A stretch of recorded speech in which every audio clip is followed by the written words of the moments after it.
Hello and welcome back to my channel. My name is Stephen. I'm a traditionally published fantasy author. Today, I forgot what I was going to say there apparently. Today I'm going to do another monthly Q&A. This is a roundup I do of any questions that people have sent me in comments in general videos, but I also post a thread on the community tab where every month I collect all of the questions and then towards the start of next month I answer them. So now we're in July, I'm answering these from questions that people have posed over the last sort of 4 weeks or so. So if you have any for the following month, I'll do a Q&A at the start of August, and there's already a post in the community tab now, so go and check that out. The first question that was sent in is, are there any fantasy tropes you've had enough of or you would like to see more of? The short answer is no, there isn't anything that I've seen that I don't want to see anymore. The problem is with any existing fantasy trope, whatever it might be, is if someone takes that trope and does the same thing over and over again and doesn't do something new with it. So picking something fairly easy. If you have fantasy races, there's, fantasy in film and TV is limited by budget, and they can do great special effects now and it has come down and it is much cheaper, but when you're creating a fantasy world in your books, there is no budget. You can do whatever you want. If you want to have 1,000 dragons on a page, you can. If you want to have any kind of fantastic race, you can. And some that you've made up completely of your own, or you take an existing thing and change it and do something different with it. And for me, that's what it's all about. So it isn't a case of something I've seen and I don't want to see it anymore. I mean, for a long time we had, vampires, then we had a quiet period, sort of after kind of Anne Rice thing kind of tailed off a bit. Then we had a lot of urban fantasy, and you get all these different kind of urban fantasy creatures, and that's very popular, and that sort of seems to have died down a bit. There's still some of that stuff going on at the moment. Then you get, more recently, we've had people like Jay Kristoff doing vampire books, or The Phlebotomist, like Chris Panettiere, who I interviewed very recently. His is about vampires, but it's not. It's something very different again, and he's done something new. Not too long ago, I think it was last year, I interviewed Jonathan French, and his book, The Grey Bastards, has half orcs in it, but he also has centaurs. I haven't seen enough centaurs in ages. No one's done anything with them. But, I can't even name another series that has done something really cool with them. He took something that looks quite interesting, you can't really explain it, it's just a bit weird, and he made them this bloodthirsty race of these mad, kind of driven crazy by the blood moon, and they don't really know when it comes up or what it does to them or why. He probably does, but he hasn't told the reader. And he also had halflings, which are essentially, hobbits, and you think, they're cuddly and we've seen them on other things, and, what can he do? And he did something different with them. Again, he made them these slightly creepy, kind of druidic, weird creatures that had a lot of knowledge and that were a bit disturbing despite their size. They had a lot of power, and that was something new and different. The other thing I didn't really realise growing up was things like the Dragonlance book. And you got, by Weiss and Hickman. I loved them at the time. I still have a great fondness for them, but there are things now I wish they'd done more of. Such as one of the main characters, and my favourite, was called Tanis, the half-elf. And it played a little bit with what that meant, but they didn't really dig into it. And of course there are parallels in our world that you can draw from that, of coming from two different worlds. And I understand that myself, given my own background, and many other people do as well. So I wish they'd do something more with that. Like I said, Jonathan French did it with the half orcs, but taking something like a half elf and saying, what does that mean? What can we do with that character? What are the things that are pulling on that character? A good example of a half dwarf was John Horner Jacobs in The Incorruptibles. And there's this character that has come from two worlds. He's human, but he's a dwarf. He's long lived and he's seen history passed very slowly, but he likes humans and he understands the nature of them, but he doesn't fit in either world. And he explores that through the story. The story isn't about that, it's just an aspect of the story. So there are no tropes that I'm sick of seeing. There's only ones where someone takes something that someone else has done and they do exactly the same thing again, and they don't add anything new. That's where I think I'm kind of bored with this. Another comment I received was to do with word counts. I've done a video about word counts, so go and check that out. And also I've done a video about write every day and why I think it's probably, it's bad advice. But the question was that I had mentioned reaching my daily word count, but what is it? So This is just for me. This isn't what you should do. You should do what works for you. If you want to have a daily word count or weekly word count to help you on target, to keep you moving, go for it. If that doesn't work for you, you don't have to. I have 1,000 words a day and I have 20,000 words a month. That's because I have a deadline. I never want to miss a deadline. I never want to be late. And I know that traditional publishing moves quite slowly. So if I don't hand my book in on time, it moves everything else further down, which means my book comes out much later, or potentially there's a greater squeeze on the resources in the normal window that they have.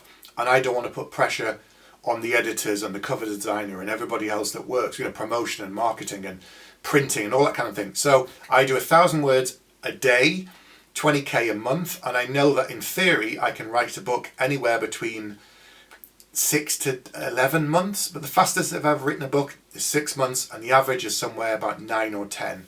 And my books range from anywhere from 110,000 up to about, I think 154 is the longest I've done. So not massively long in terms of fantasy. I know that if I produce this many words a day and this many words a month, that by the end of so many months, I will have a finished draft, and I'll probably still have a little bit of room to do some polishing, do some reworking before I send it off to my editor. So that's just my method. That isn't what you should do. You need to work out whatever fits in with you and your lifestyle and your family and having a life and hobbies and all of that kind of thing. The next question was to do with resources. The question was, do I have any advice on resources or tactics about mucking through the dreaded middle of your draft, save the cat, etc.? There are a number of books out there on screenwriting and writing books, whether it's Save the Cat for fiction as opposed to, screenwriting. There's Robert McKee's Story, which again is screenplays. JMS, J. Michael Straczynski, has done a book about becoming a writer, staying a writer, that's quite useful. There's Stephen King's On Writing, which I have read a few times. There's books to do with grammar and punctuation, one that's called Eats, Shoots and Leaves. That's very much more about the nitty-gritty basics of the power of commas and how they can change the structure of a sentence and the force of the words and so on. As to what works for you, again, it sounds like a cop-out, and I'm honestly not trying to say that, just go and just look at everything. But in theory, you kind of should. Try and find as many things as you can and do what works for you. Just as there isn't a right way to write the book, you can only use the resources that work for you. If someone says you have to use the Save the Cat method, it's the best way, it's the only way to write a story, they're wrong. And the other thing is, if everybody used that same method all of the time, then you end up with really homogenized stories that become predictable because you can follow the tracks and the beats and all the rest of it. And yes, it can bring excitement to the character, and yes, it can show their development, that they try something, they fail, they stumble, then they rise again and they stumble, and this kind of constant arc of a character's plot across the story and the changing of the characters. I don't stick to any particular method myself. I've read a lot of different things, and I'm now picking and choosing what I want to do.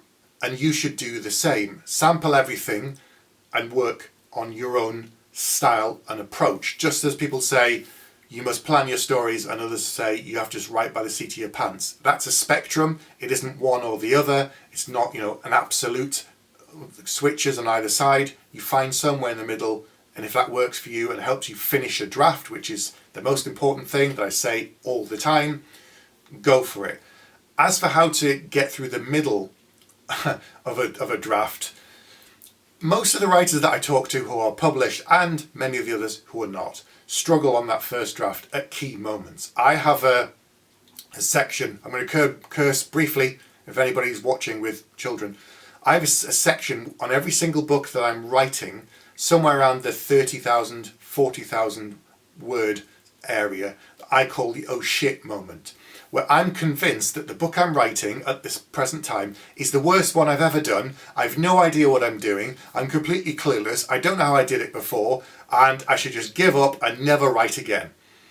However, I now understand that is part of my process. I understand that that's self-doubt coming into play, that's fears that the book isn't going to be any good, and that's me worrying that I'm not trying hard enough, which is kind of healthy in a way. If I didn't have that, if I wasn't worried and I just thought it was the best thing ever and that everything I write was perfect, then that would make me an egomaniac and I could be accused very accurately of phoning it in. I never want to write the same thing twice. I never want to be obvious. I never want to be my stories to be predictable. And you see reviews sometimes. I don't read reviews, but I've seen them in the past of other books where someone had said about a book, well, it went off in this direction and that's not what I wanted to see.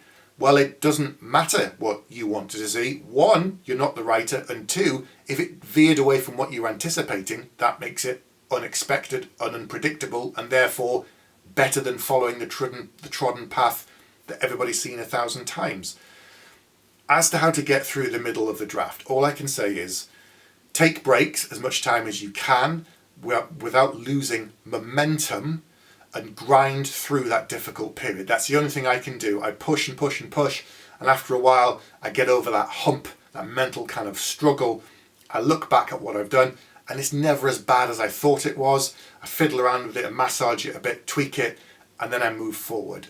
But take regular breaks if you feel like you're writing and the tank is empty and there's just nothing there.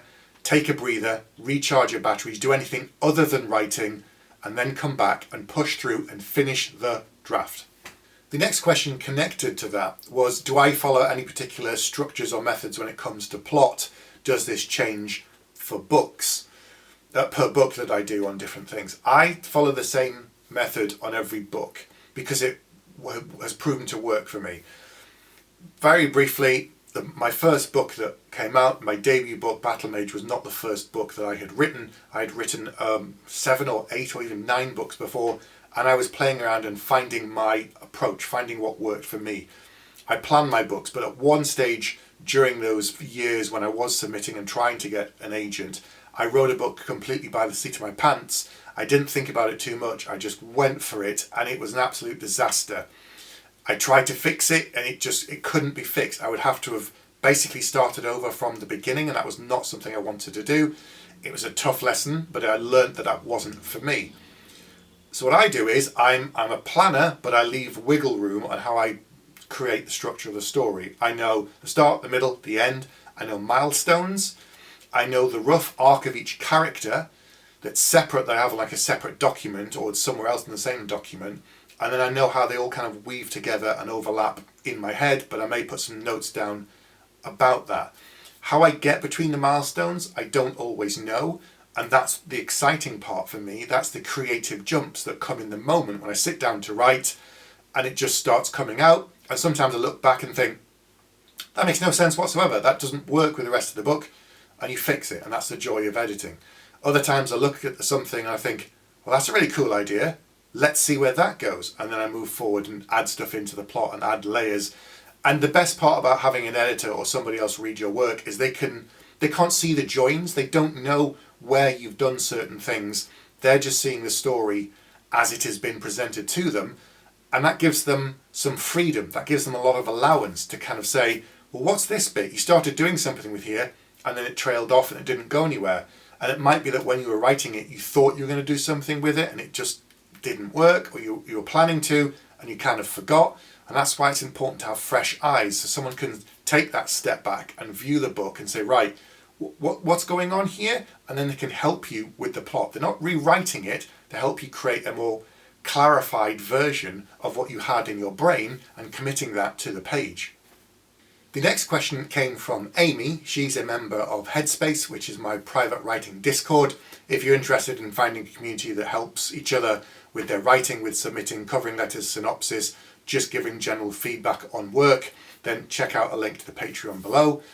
Amy asked, this was a question that was posed to both myself and Michelle Schusterman. I recently did a live stream with her. If you haven't watched that, there's a link here. You can go and check it out and watch. She'd like to know if there's anything that they wished we had both known before we'd become a writer. And I'm interpreting this as becoming a traditionally published author.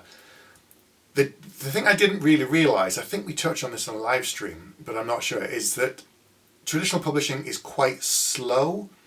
Self-publishing is much faster. You can have a book out in a few months, from when you finish that first draft to when it comes out, and it's available for people to buy. traditional publishing is a lot slower because the machine that it kind of goes through is a lot bigger. The team that I tend to work with, my editor, my initial commissioning editor, my line editor, the proofreader, the cover designers, the marketing people, let's say there's 8 to 10 people. But then there's everyone else in the publishing company that doesn't work directly with me, but they're responsible in other ways for the book coming out on the shelf, actually printing it, sourcing the paper, designing the cover and the layout of how it looks and fitting it and all that kind of thing. I don't really see, I don't really know about individual layout of each page and how that works. All the kind of supply chain stuff, getting into bookstores, there's so many other things that I don't know and I don't see, but I know that I hand in my manuscript and then 9 months, a year later, there's a physical book like these two, and it's available in bookshops, and there's the ebook and the audiobook. So I understood that it took a while. I understood that traditional publishing was slow, but it's probably a little slower than I was anticipating, which is good and bad. Good in that it gives you more time to work on other ideas, because if you write reasonably fast and you're able to produce a book a year, then in theory you can have a book coming out on the bookshelf every year and slowly build up your audience and grow your readership. Some authors produce more than one book a year, so there again they have more stuff out there, potentially more sources of income, potentially more readers, and then hopefully the goal is to have enough of an income that they can write full time, because almost all the traditionally published authors that I know do not do it because they can't afford it. I've done videos about this on the money and how much authors actually make and that sort of thing, so go and check them out. But it's one of the truths about being a traditionally published author is that if you're doing it to get rich, you're barking up the wrong tree.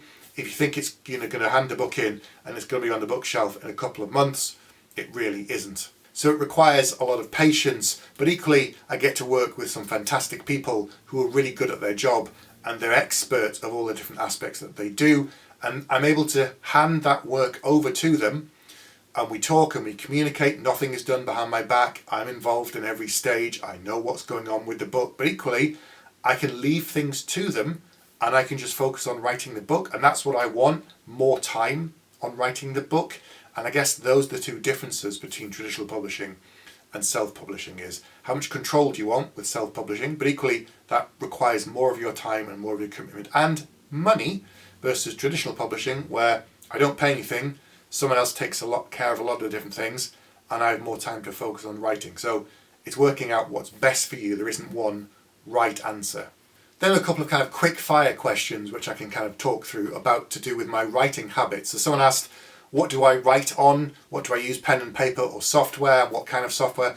I write notes and scribble things down on bits of paper and notepads, and just sometimes on Word documents, and then I can pile it all into one massive document. I don't have any weird fancy software. I don't use Scrivener. I just use a word processor, which happens to be Microsoft Word. I've always used that. It works for me. If you want to go out and get some other software and do all that kind of thing, or have note cards or a whiteboard, great, go for you, go for that, you do you. For me, it's just writing in a Word document. The next question was to do with my routine, any setups, any beverages of choice, or music that I listen to. I can't write in anywhere. I know some people are able to do it in coffee shops or on the train or something. I've tried it and I just can't concentrate. I can make notes and do things when I'm out and about. I get ideas when I'm in the shower and I jump out and write them down. I always write at my desk in my office. I always listen to music. It has to be soundtracks, because if I'm listening to the lyrics, I'll start typing them down, whereas soundtracks can put me in a particular emotional space and then most certain particular head space, and equally they can act as white noise sometimes.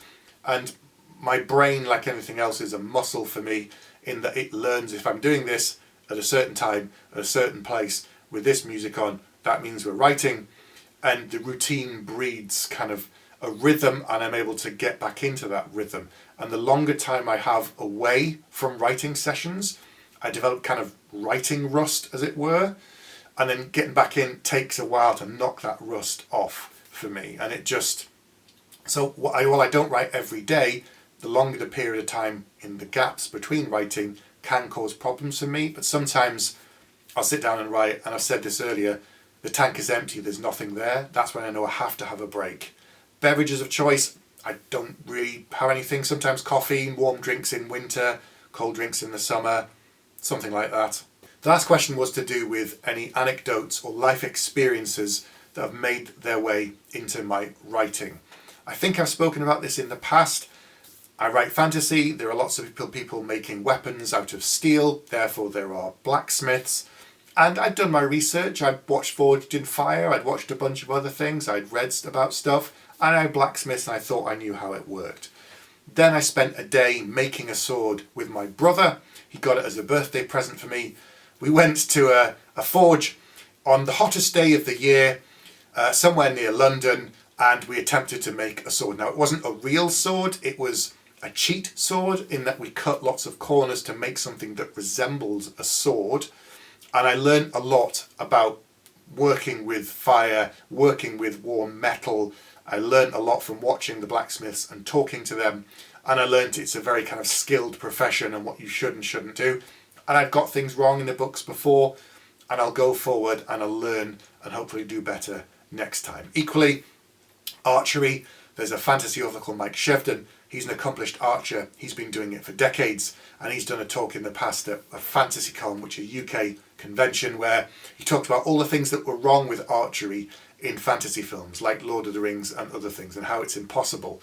And I was so intrigued that I joined a local archery club, started doing it, passed the beginner's course, and I did archery for about 3 or 4 years. I've kind of tailed off lately, so I probably should get back to it. There again, I learned more about doing it from simply having a go and going out there and trying it. So those are just a couple of other things. There's always going to be an expert on that particular subject, and you're going to get something wrong. You just have to kind of accept that, try your best, and then move on.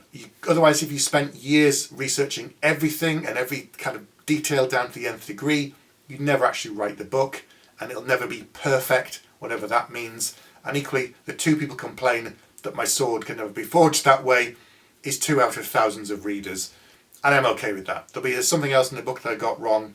I've tried my best. I'll learn from it and go forward. So those are all the questions I'm going to answer today. There'll be another one, another Q&A next month, as I've said. But for the meantime, that's it. I'll be back next week with another video.